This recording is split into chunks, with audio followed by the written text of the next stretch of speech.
vaccines. The other problem, and this problem is, it isn't where it's supposed to be ideally. Where we thought it was, where we thought it was for all the and the other previous vaccines. The other problem, and this is your area of expertise, is that what these vaccines do is they encode spike protein alone, so that the immune system will learn to recognize spike protein and will catch it quickly when one is confronted with COVID. But the spike protein itself, we now know, is very dangerous. It's cytotoxic. Is that a fair description? More than fair, and I alerted the FDA about this risk months and months and months ago. And So we had a discussion about it. And to be fair, the FDA did not think that the S1 subunit and the spike protein was toxic. And so the FDA knew about the biodistribution. And one of the scary things is that the biodistribution like peaks in your ovaries.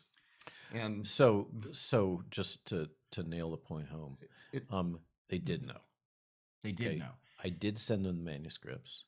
So and their determination was it's a harmless spike protein. that they didn't think that was sufficient documentation of the risk that spike was biologically active. Right. Okay, They did not believe the spike was biologically active. So that was the big mistake. We now know the spike protein is Is- very dangerous. Very dangerous. Is biologically We active. also know, so if it was very dangerous, but it did what the brochure on these vaccines says it should do, which is lodge in the membrane of the cells that are doing the transcribing, it would be a lot less destructive, right? I think that's fair, and you're right. It's not just the the documentation about the vaccine.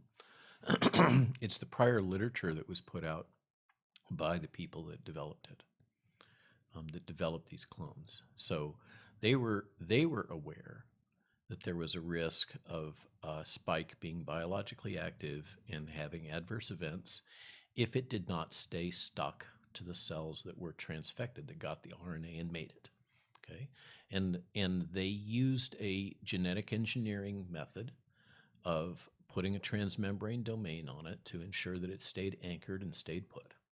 And they did limited non-clinical studies to say, looks like it stays stuck. Right. We engineered it to stay stuck. They did. And they published that. Here's the Right. thing. Specially engineered. Okay, is that that's generally not good enough in a non-clinical data package. So before we get a product released to use in humans, in the normal situation where we're not in a rush, we have some really rigorous tests that have to be done in animals. And revealing that spike gets cleaved off of expressed cells and becomes free is something that absolutely should have been known and understood well before this ever gotten put into humans. So I'll just leave it at that. All right. Well, that's so. That's the smoking gun. Let me